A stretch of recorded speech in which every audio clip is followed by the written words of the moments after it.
Okay, we are live. Good to see you today, my EOS Podcast friends. I have a fun show coming up with Rob. Rob is from Nougit, one of the hackathon winners on EOS, which will be really cool to hear about as well. Works with Token Agency, so we'll hear about that project also. So, Rob, go ahead and introduce yourself and we'll get started.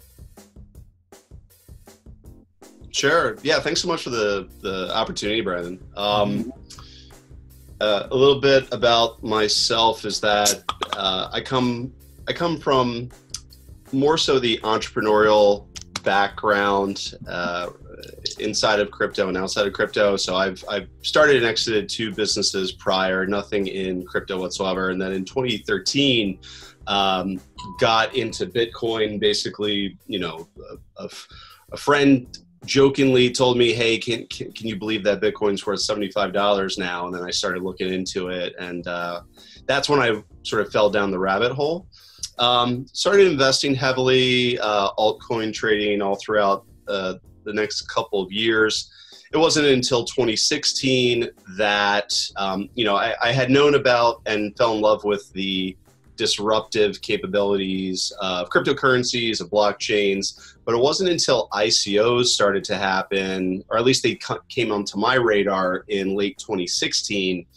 That's when I got very, very intrigued and excited, because as an entrepreneur yourself and myself, raising capital tends to be a big challenge, especially in the seed stage.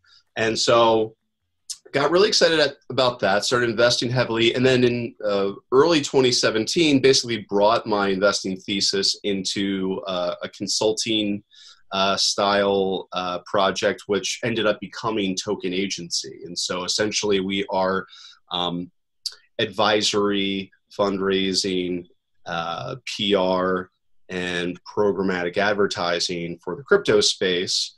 Our company ended up helping to launch about 10 or so crypto companies, always hyper focused on quality over quantity.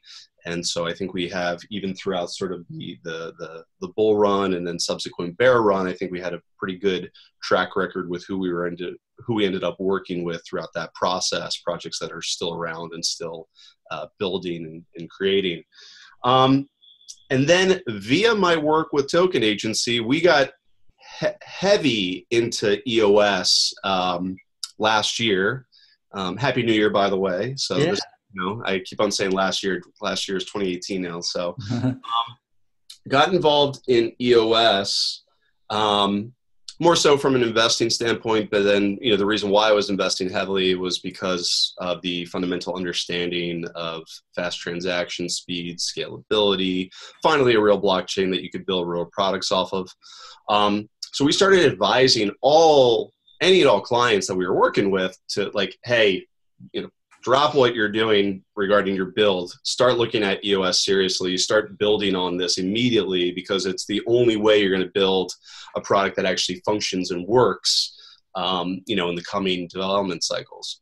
So I entered into the San Francisco EOS hackathon in an effort to A, have fun, B, make connections, and C, really sort of develop, just develop our network really, and potentially aid some of the people that we're working with currently through Token Agency.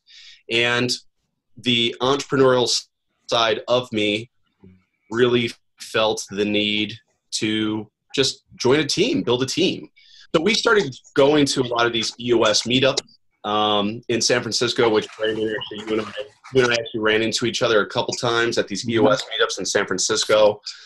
We ended up building a team for the hackathon about a month before the hackathon, and lo and behold, we end up winning first place with our concept, which is Nougit. And that was about 2 months ago, actually. Today's Jan 8, so yeah, it's 2 months ago when that happened. And we've been building ever since. Yeah, that's a pretty fantastic journey there. It's cool to hear, how quickly things evolve. That's one of the most kind of interesting things to me about EOS is how quickly the space is changing day to day.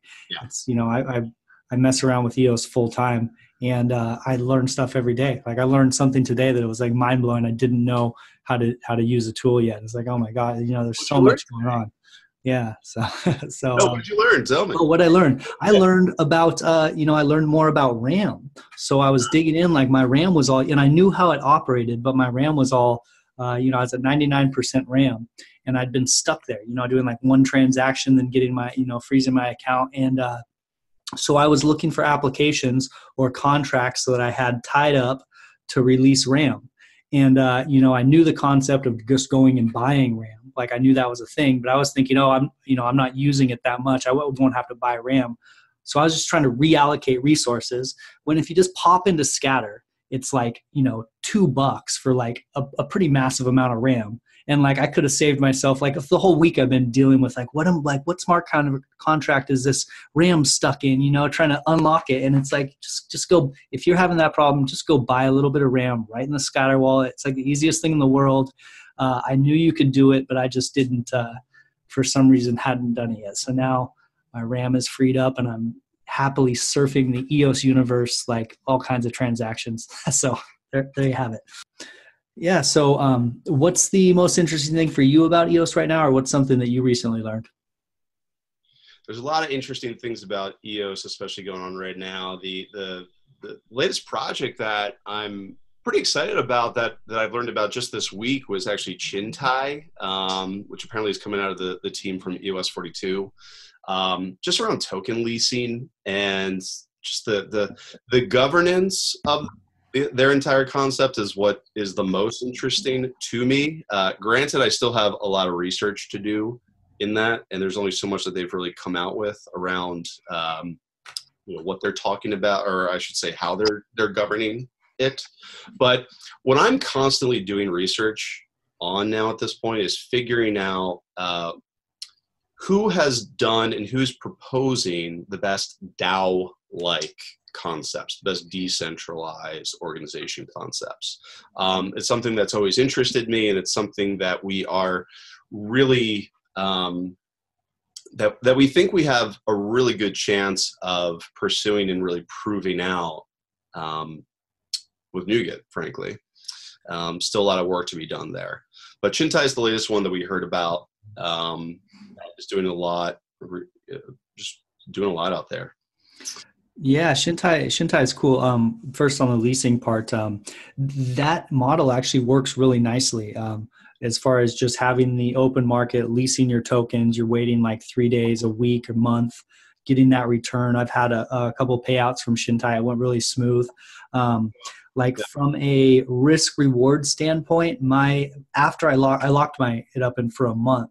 And kind of my worry, as far as like, and some other people may have this worry, is that, oh shoot, now my tokens are staked. What if there's like a killer airdrop that I end up missing because my tokens are staked? It happened to be that there was some cool airdrops during that time, but that they were taking Genesis snapshots, so I didn't miss any airdrops. But that's kind of, I think, something for people to take into account when they lock up their tokens. If there's a current snapshot while your tokens are locked up, it's not, not for sure that you'll get them or not. But it's interesting that people are still doing Genesis snapshots though for airdrops. It's like, I don't know. It is. It's like they want to reward the early token holders or the early adopters, but it's almost like everyone's an early adopter still. So yeah, it's, to each their own. I'm not sure what the thought behind that is, but yeah, so the leasing's cool. That's a cool way to like make a little bit of passive income on EOS. As far as them being a DAC goes, I'm not real familiar with how their DAC runs, but I know that EOS DAC is a good resource. They're supposed to be a DAC enabler, so they're out there kind of giving information to people. At Nougit, kind of how far along are you, or what's the conceptual phase look like for you guys building a DAC? Have you guys reached out to EOS DAC, or what's that look like? I'm really impressed with the guys behind the EOS DAC and sort of how they ended up launching it, how they did their airdrop is super fascinating. And but to answer your question, how far along have we come? So, the concept was essentially created 2 months ago. Then we were sent to the South Africa hackathon which was fantastic. That was really essentially an incubator. Really, and that incubation week was great. We got to continue to hone in on the concept, hone in on the pitch, essentially, because it was far less frankly, there was barely any coding whatsoever being done during that week. And it was really all about building out sort of your investor pitch and things like that. Then the holidays hit, and that's kind of, that kind of throws people off for a couple of weeks. And basically we're back at it now, and have been for the last week or so. The way that we're going to go about building the alpha, which is currently we've scoped out the feature set.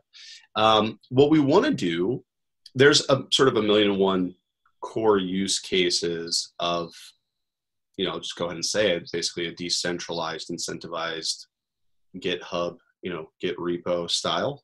And really what we're going to be able to do is focus on one core use case, which happens to be hackathons.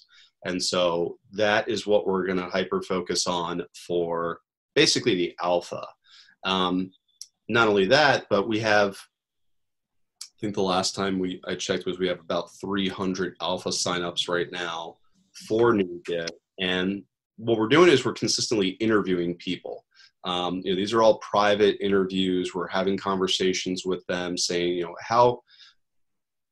what is the feature set that you need to accomplish what you're doing? And that definitely is a call to action for anyone listening to this as well. We are consistently looking for more and more developers to help to come and not only sign up for alpha, but eventually we're going to be looking for people on a very, limited part-time basis, as well as going on to full-time to help develop the actual platform of Nougit. So what we're focused on right now is this concept of how a hackathon works, functions, the feature set that's necessary to run a hackathon, and then building that platform. That's going to be the alpha. That's the alpha steps.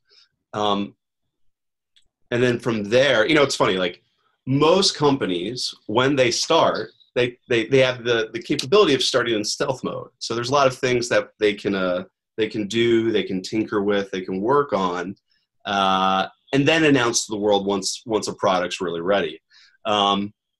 We're coming at it obviously from the opposite side. We announce to the world that this is a concept that was created within 24 hours. And now we're sort of digging into, okay, let's build out the core feature set and so forth, so on. And we're going to go through a couple we're building out the roadmap. I foresee, I'm sure we're going to hit a couple road bumps along the way, but really excited to get the alpha out, which we're anticipating at the end of February, actually, and building the beta from there. We have a couple of potential hackathons that we'll end up hosting on Nougit. So if you are someone that is looking to host a hackathon, please get in contact with us. And that's going to be the core use case that we'll focus on just to get sort of the core functionality out of the way.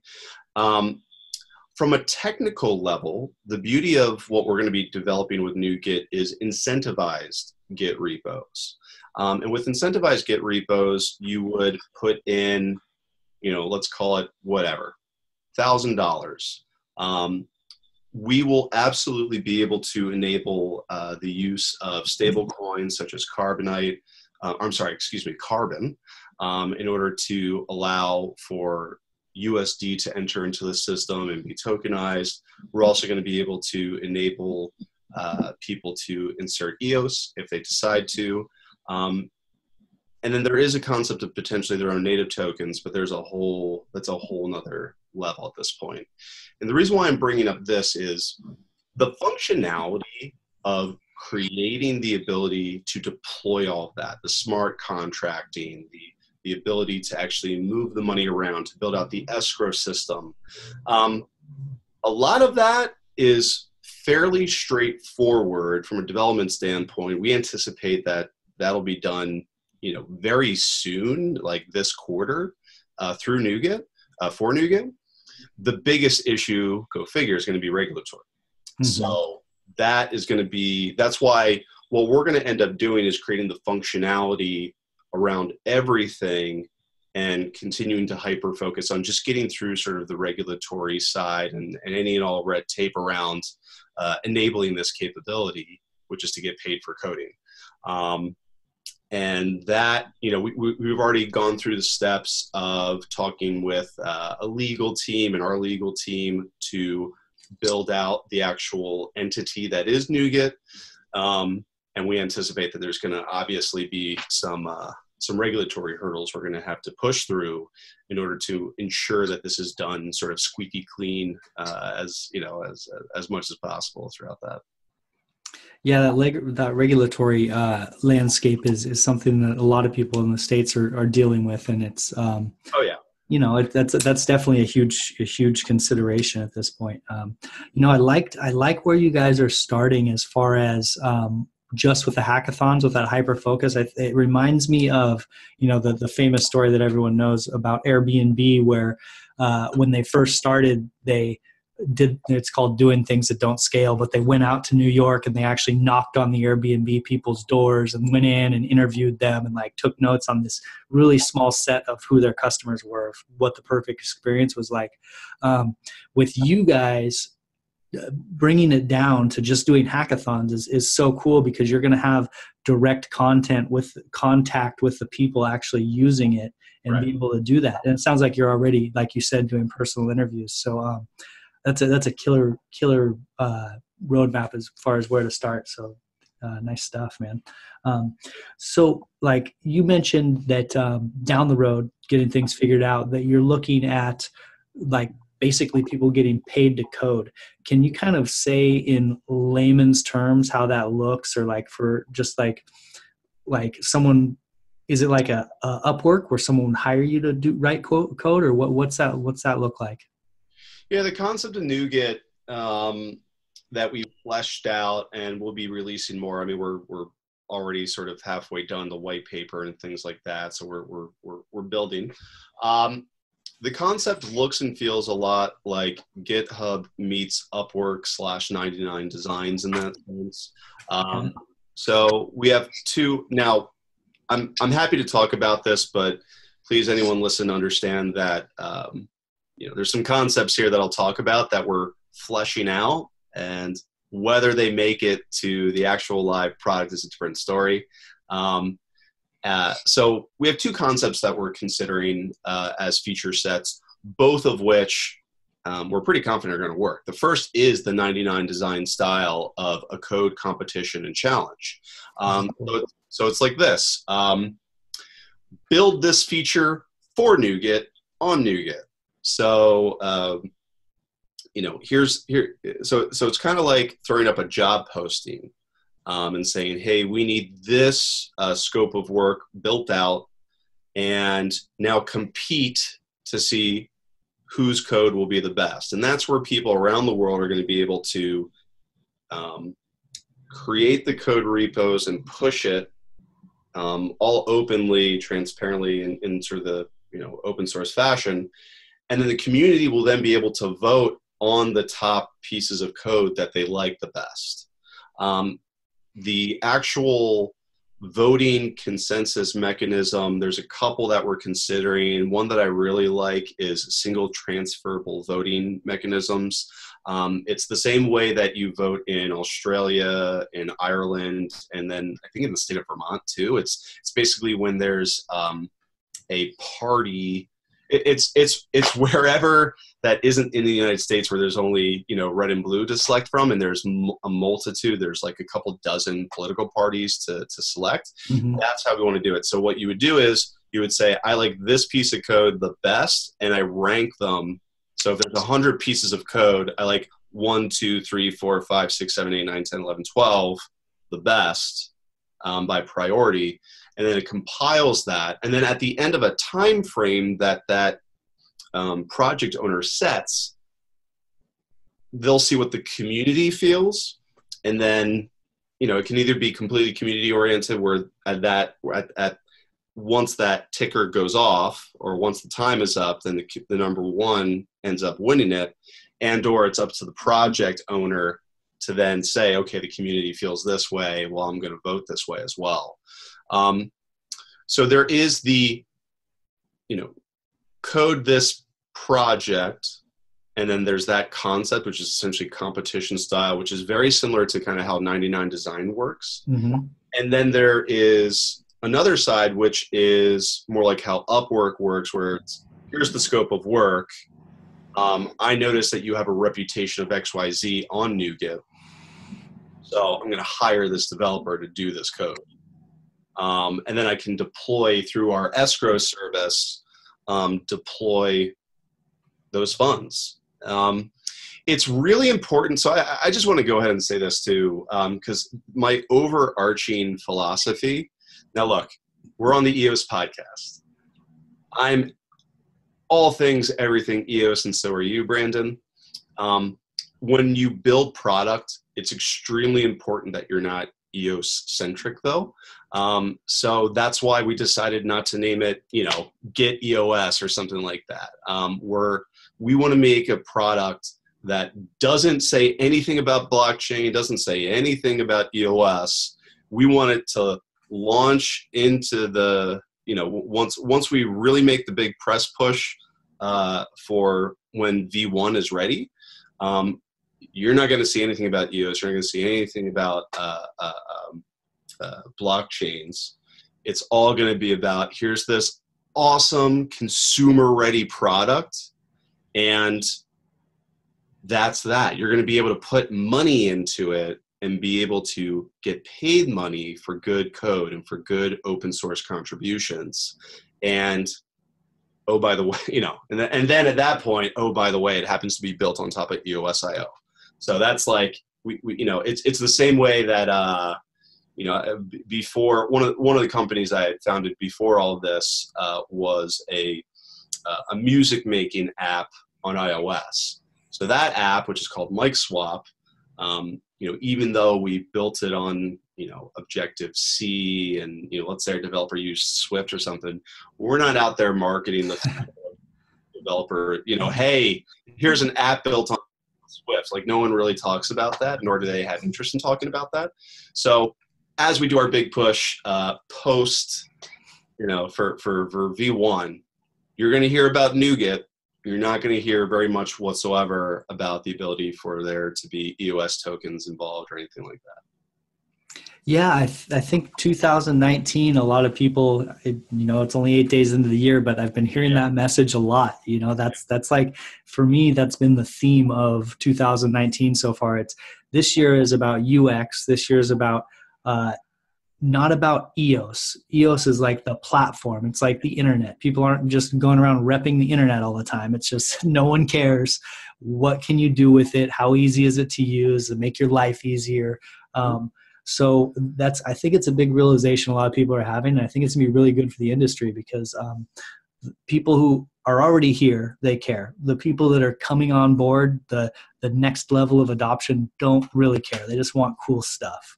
So yeah, I think another, good take on that. Good take on that. Absolutely. The next steps are like down the road, or how far off is your roadmap as far as possibly version 1? Are you looking at 2019, or this is like, what's that look like? It's a good question that I'm hesitant to say yes or no to. So I'll say maybe. But I will also say that we are actively seeking and hiring developers at this moment. So if you are a fantastic developer at what you do, please get in touch with us. Even if it's on part-time basis, we have a lot of interest from developers right now as well, just to help build. So, we're seeking additional manpower, and we are also very eager that even with the current team as we are,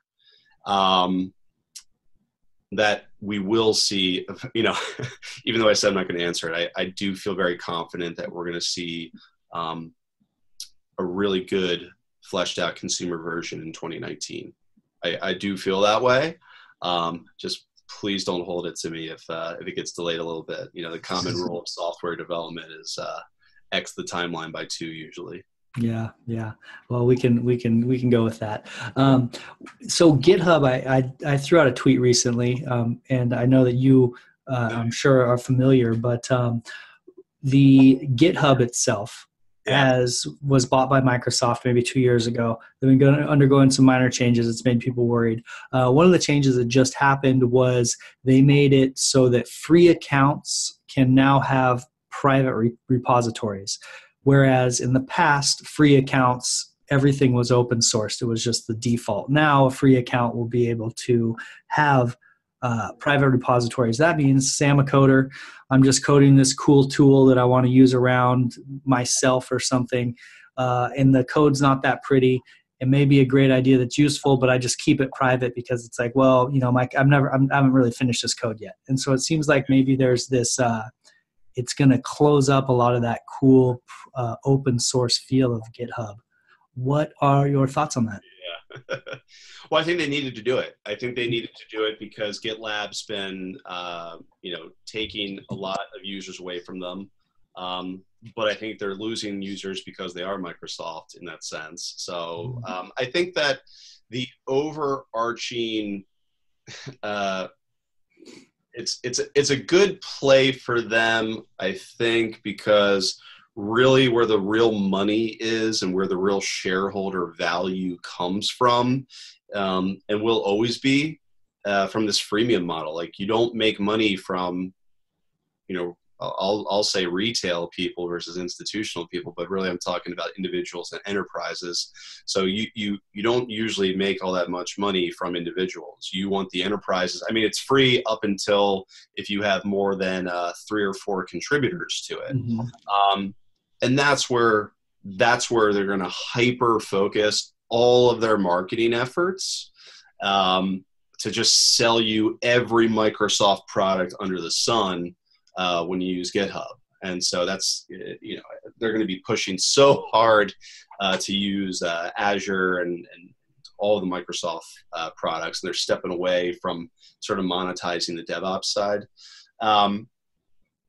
And I think that at the end of the day, they know. I mean, we've done a bit of research ourselves, and what I've seen is that statistically speaking, from the research we've done, there are a little over 10 million full-time developers in the world.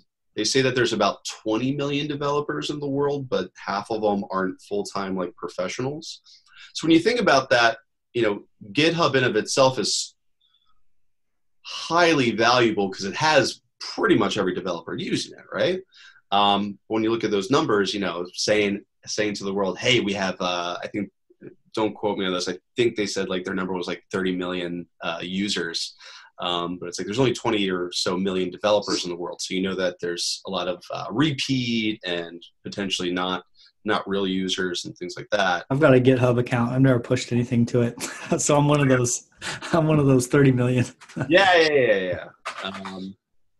And so, at the end of the day, Microsoft and the beast that Microsoft is, GitHub's just going to be another product that, in my humble and personal opinion, I really hope that they do something good with it. They haven't exactly had a great track record of really doing big disruptive things with the companies that they purchase. LinkedIn's kind of a primary example of that. And with this new feature, it's just a way to see if they can incentivize more people to continue to use GitHub and continue to use their private repos. It's going to absolutely close some software off. It's going to allow people to flick that switch, and now they can turn it private. I think that those people who really cared about privacy, though, would have already moved on to one of the other platforms, whether it's GitLab or Bitbucket, where you can get those private repos for free. But it's just a way for them to kind of, just take a little bit of that back. Mm-hmm. Okay. Yeah. Cool. So it sounds like it's kind of a competitive move on their end to keep some of their freemium model users from going to other places. Okay, I didn't understand that really. Yeah, and it's part of their long-term positioning. It's like step one in probably a several step roadmap. You're going to see a lot of updates coming out of GitHub this year for sure, where they're going to, hey, this is free. Hey, this is free. It's a way to basically just continue to retain those users in their ecosystem. But meanwhile, there's going to be an onslaught of, hey, you should really use Azure. You should really use this Microsoft suite. I will say too that there's a bit of the pessimist in me that tends to think, look, like Microsoft now owns the information behind these private repos. People don't like that because there's a lot of potential for Microsoft to sort of peer behind the curtain there, right? So it's just another way to keep people on there and basically mine data from those people. And then eventually go and sell that data, which they're already doing. Is there like, are they allowed to peer behind the curtain, or is that like kind of off limits, or is it just like something that, yeah, obviously they're doing that, that's how it is? Or are they not supposed to be doing that? Definitely. I don't know what that looks like. Definitely not supposed to be doing that. I couldn't actually answer that because I don't know it for a fact. Okay. Yeah, it's kind of a curious thought for me, is like whether they just have open access and they can kind of look through all the code and, or if they're kind of supposed to like stay out of it. It's an interesting question. Yeah, well, this is why crypto is so interesting. There's both, and blockchain and EOS is so interesting. There's both this like pushing this technology forward, but also this kind of a very skeptical view by a lot of people in the crypto community of like big corporations, big governments, and like how far they are, how they're wielding their power basically. So there's like these two interesting fronts. I try to stay grounded as far as that all goes, but I'm a skeptic myself for sure. I'm trying to look up that's what this is called. Look, I'm in my 30s. It doesn't matter like what age you are. One of the things that I found very interesting, because history tends to repeat itself, right? So a lot of us, some of us were young in the 90s, too young to really understand what was going on during the .com boom. Highly recommend everyone that's interested in open source software. Please watch this documentary called Code Rush. Now, Code Rush came out in 2000, and it was basically this team followed around some of the early, or I should say the final developers building out Netscape when Netscape was in the process of essentially crashing and then eventually selling. But it was after I watched that documentary, you kind of get a really good understanding as to why the open source development community just despises Microsoft, and why this really was kind of the Antichrist purchasing this company, because Microsoft really did not have a good reputation whatsoever in the 90s about open source. In fact, they had the opposite. They were they were taking all sorts of people to court and battle. So I highly recommend that, just from a historical perspective as well. Wow. Yeah, that's interesting. I love documentaries. I'll check that out for sure.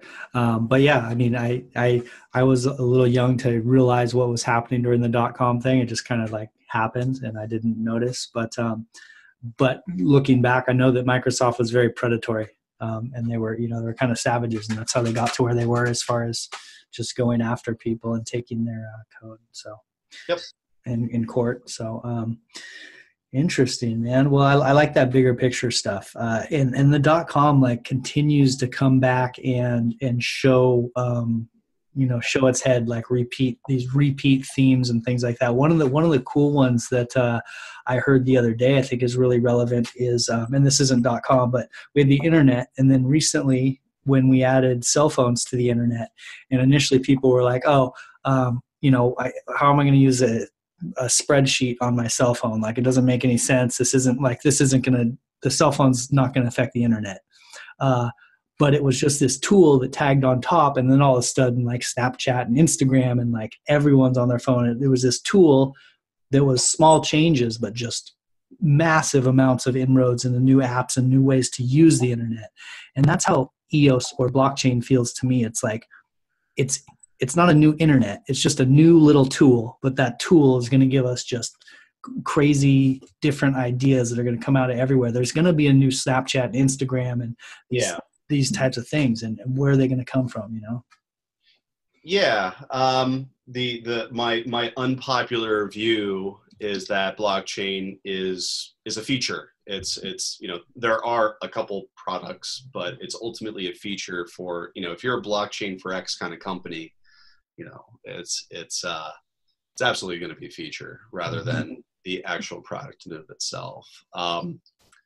You know, and that's why I think learning about blockchain and cryptocurrency, even back in 2013, it clicked immediately, because I grew up in a moment in time when Napster took place. Yeah.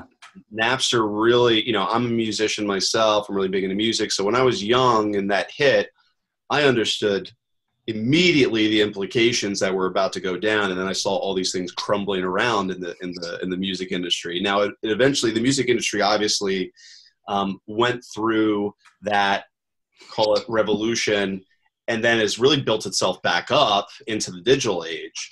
And I think, you know, depending upon how conservative or sort of crypto anarchist you are, whatever side of that spectrum you are, I think most of us are looking forward to the moment when that can kind of happen in the financial world and or some of these other industries that really need to be decentralized, really need to have not one central entity owning all the information and being able to exploit that information. Yeah, that's something I'm definitely looking forward to. I'm looking forward to the ability for people who are adding value to be able to be paid for their value. I mean, there's a lot of people that add so much value to all kinds of different networks for free just because there's not really a clean avenue for them to like get around a rent seeker usually and make money off the value they're actually providing. And think over time, you know, it's going to take 10 years maybe, but, you know, 20 years maybe. But at some point, there's not going to have to be any one to validate like the value you're adding. You're going to add value and extract value from the system all independently. And I think that that's kind of that's why I'm so interested. That's why I work so much on EOS, is because I want to push that kind of vision forward, because there's value locked up. Every human, you know, there's all this human potential locked up that's around the world. Like Africa is a good example, like so much human knowledge and potential and mind powers there, but it's locked up right now because just because of it's got to go through these big systems and gets filtered down. And so that's bigger picture, but that's what excites me about all this for sure. Yeah. So we covered Nougit pretty well. Do you have any like other little tidbits that you want to throw in there about Nougit? We kind of talked about where you were, the roadmap for where you're going. Was there anything else you want to throw in there before we moved on? Yeah, absolutely. Please visit Nougit.io. We spell it just like the candy. So it's N-O-U. So Nougit.io. And please just sign up for the alpha. Our website is extremely simple right now. It's just a splash page and a sign up form. And we're eager to launch the alpha. And there is a box to check regarding if you have interest in talking with the Nougit team around, you know, just give us 20, 30 minutes of your time. And we'd love to just sort of talk out all the things you like, love, hate about all the current platforms out there. Because we want to collect that information and build the proper use cases when we bring this to market. And that's really it. So outside of our website, please join our Telegram as well. The link is on Nougit.io as well. Join our community, and we'll stay in touch there. Say hello. Cool. So that's the project you're working on a lot right now. I know you're also a part of a token agency. So, you know, can you give a brief overview? You gave a brief overview of what that is. What's the current state of that company and what's going on there? Yeah, I mean, life is a series of circumstances and opportunities. And through my circumstances of owning and running this agency called Token Agency, it led me into the hackathon, which built the opportunity to go and pursue Nougit. And so ultimately, we are still working hard over at Token Agency, helping out the clients that we were working on and are still working on, a lot of which are involved in the EOS ecosystem. And so while our focus has really, we had a large scope of what we worked on for clients on the marketing, business strategy, PR side. And now really what we're doing are two primary things. The first is straight up investment banking, finding the right projects and the right investors and connecting the two. So it's cap intros. Now we are one of the few people out there that have that are working with a registered broker dealer. We have registered reps on our team. I myself am actually going for my certifications right now. So there's 3 that you need in order for me to, build and be my own registered rep. So I already have my SIE, and I'm going for my Series 7 next month, my Series 63 as well. So we're continuing to build out that team and continue to focus on sort of the cap intro side of things. Again, laser focused on high quality projects that are in it for the long haul and looking for institutional investors. Now on the flip side, or I should say the other side, we're doing programmatic advertising. And programmatic advertising is a lot wider of a scope of the kind of people that we can work with. We have partnered with a DMP, which is a data management platform.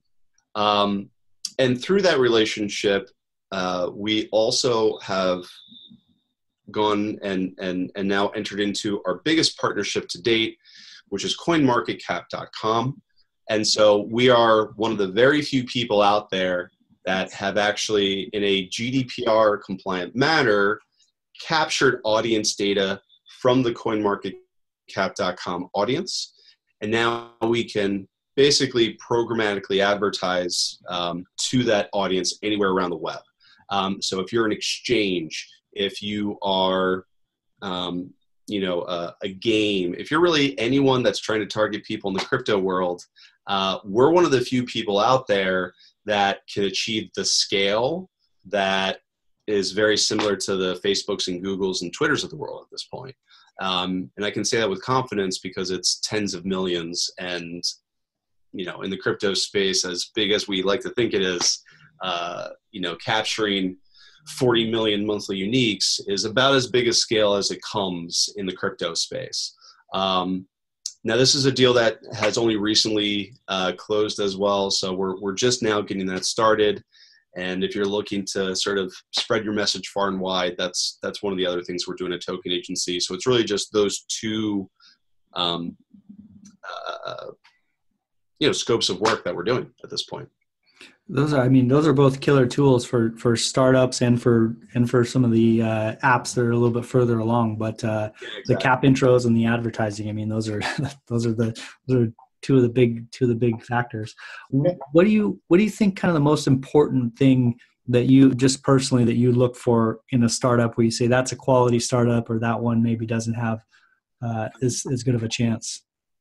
Well, it really has come a lot closer to what people were looking for in, I would say, like even 2016. Like I think 2017 really muddied up the water as to like what the bar is set at in order to go and raise money. Like the days of just raising money on a white paper, I think are luckily starting to be over. I think some people can still get away with it, but at this point, you need a real product. You need to build a real product. You need to act like the usual scrappy startup that you need to be in order to get something out there that has product market fit, that solves a fundamental problem. Now, of course, what I'm talking about is far more sort of pre-seed and C-stage companies. If you're at that level, if you're starting that, what we're doing at Nougit, we are a pre-revenue, pre-seed company. If you are that, then you need to be unique. You need to be a proven team usually. And if you're not a proven team, you need to have a very unique value proposition and a whole hell of a lot of sweat equity and hunger and hustle. So that's ultimately what we look for. So I usually put my investor hat on when I'm in all those meetings, because as an investor, I've done several seed capital and angel investments throughout the last 2 years, hyper-focused in crypto. And these are actually equity deals. So I've invested in several equity deals. And ultimately, when you look at seed and pre-seed, it's always about the team. So just tell me about the team. Tell me about what you've done in the past, and tell me why you're going to succeed, and tell me why you would beat out these competitors. And if you have 10 other competitors that are going after the same space, how are you going to differentiate? And if you don't have a good answer for that, if you can't sort of pass my BS detector, the hell if I'm going to put you in front of, my network essentially, So if you're pre-seed or seed, you really need to have hunger and have a unique value proposition. Now, that being said, a lot of people that we're talking with right now, a lot of people that that are either prospects or current clients are actually they're generating revenue, some in the millions, and they're doing Series A, Series B. So in 2017, people were calling these reverse ICOs, where it's like you're an actual proper company and now you're doing a token sale, which of course I kind of hate that concept, or at least that jargon. Ultimately you're doing a Series A, and if you're offering a token, that's fine. It's going to be really difficult to offer utility tokens in this current ecosystem. I'm actually crazy to say because it's not popular sentiment. I'm actually not particularly bullish. I'm in fact bearish on the future of STOs. So I do think that there's going to be a lot of difficulty in anyone trying to achieve the kind of returns that 2017 brought.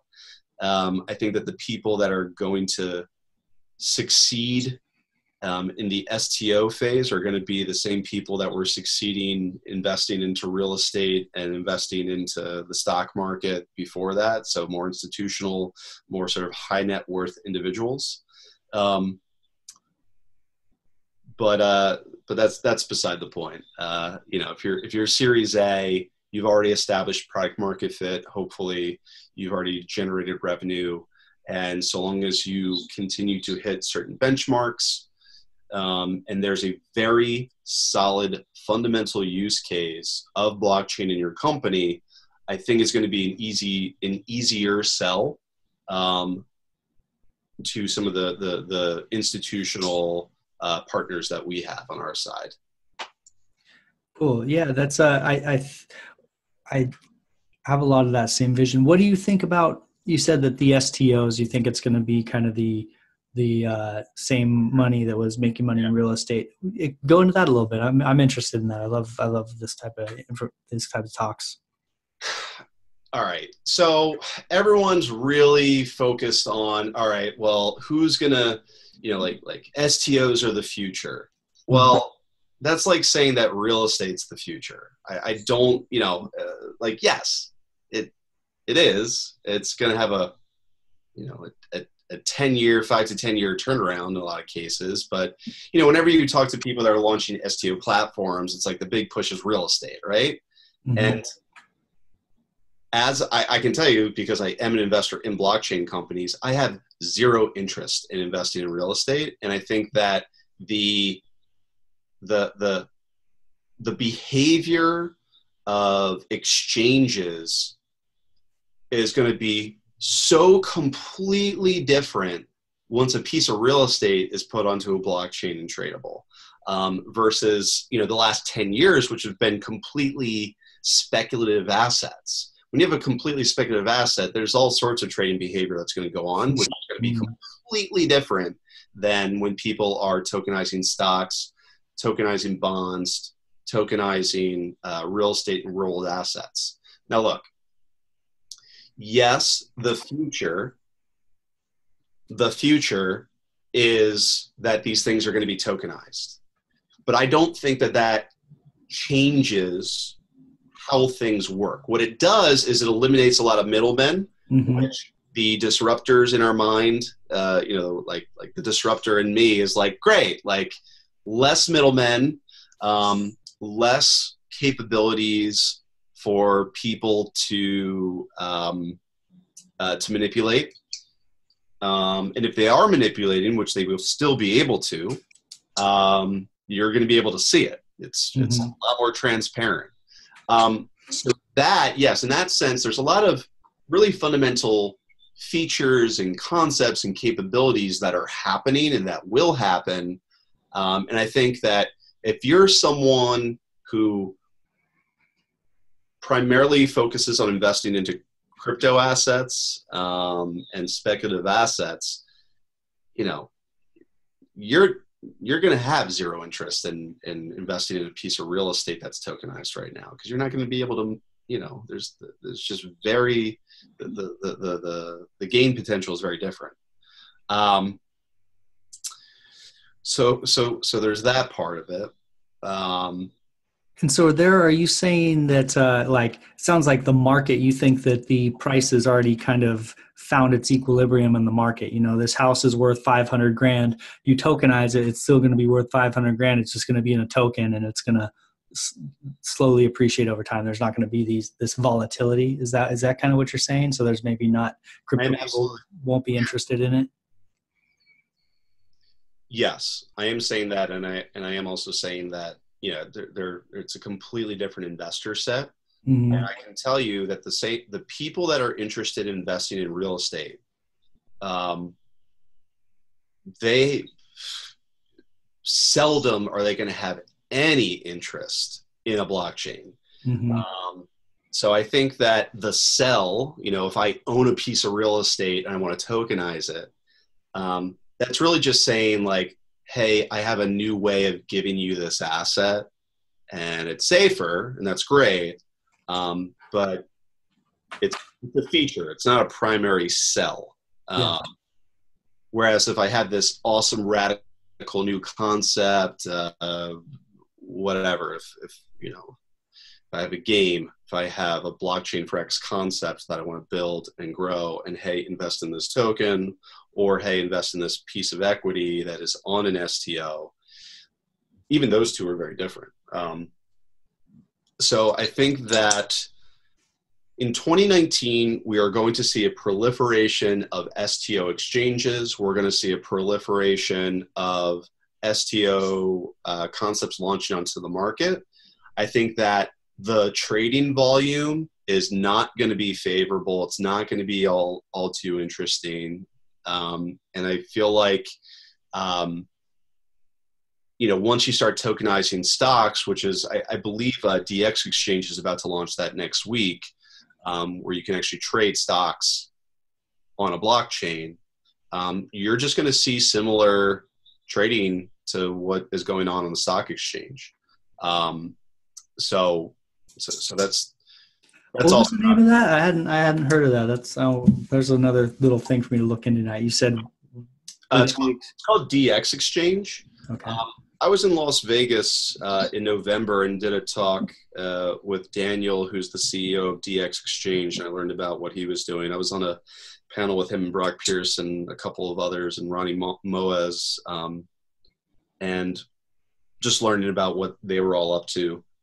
And after speaking with Daniel actually last week, he let me know that it's about to launch. So DX.exchange is about to enable tokenized stocks. That's launching next week, man.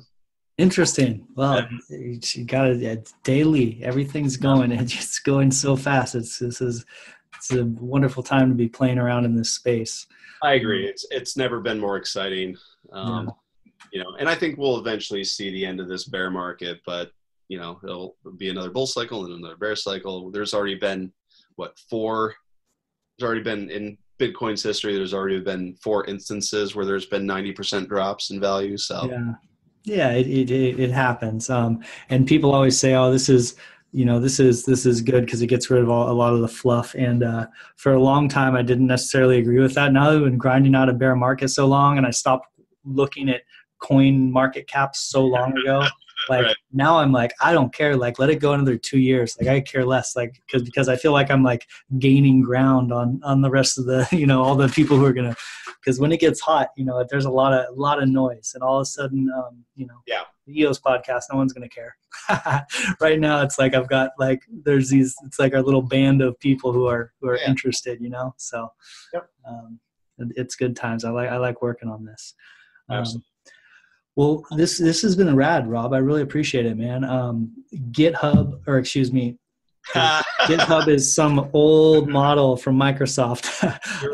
Nougit is killer. I'd love to have follow up with you guys maybe in a quarter or 6 months or whenever, have the development. Love to bring you guys back on, see what's going on. And then Token Agency, super interesting with the cap intros and the programmatic advertising. I mean, you're doing some really interesting stuff, so people can find you where they'd like. So as far as closing thoughts, anything we skipped over, anything you want to mention as we start to wind down here?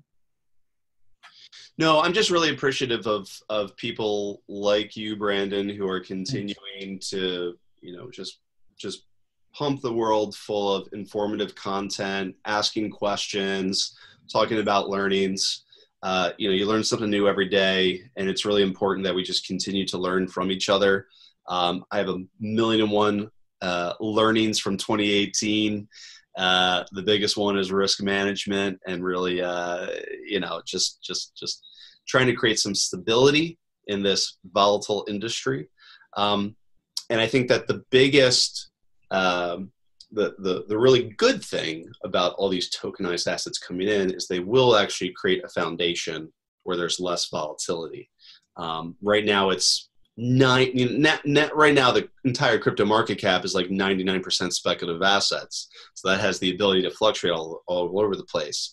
All it takes is $1 billion building to be tokenized, get thrown on CoinMarketCap, and then all of a sudden you have $1 billion of market cap that'll pretty much just stay there. Mm-hmm. The foundation steady. So no huge fundamental learnings outside of that, and just really appreciative of the time today. Yeah, for sure. With risk management, I love analyzing risk. Anyone who's interested in risk, and you all should be after what happened this last year with your crypto assets, most of you. Nassim Taleb, such a quality, my favorite. The only way I'd really learn about risk at this point is through Nassim Taleb. Take that with a grain of salt. He's my favorite. The Inserto that he wrote, it's 3 books. It's Black Swan, Anti-Fragile, and Fooled by Randomness. Anti-Fragile being kind of the cap that reviews all of it. But so cool. I mean, it changed the whole way, I think. So anyone interested in risk, check it out. Nassim Taleb. Anyway, that's the only book I ever really recommend. Cool. And for people listening, EOS San Francisco, our block producer, we're all about transparency. We're all about building together, and we are all about empowerment. So, that's what we focus on. We got a secret launch right now that's not so secret because I keep mentioning it on the podcast, but we got an incubator coming out in San Francisco. That'll be fun. We're working really hard on that. EOS Podcast, there's a podcast version also. So sometimes it's not just on YouTube, my EOS Podcast friends. That's why it's called the EOS Podcast. So go listen to it. You can do it while you're working. So cool. That's the wrap up, Rob. I appreciate it, man. Thanks so much for coming on. I will share the links for your projects in the show notes so anyone can find them there. So, farewell, my EOS friends. Until next time. The money is not the prime asset in life. Time is, and your time is.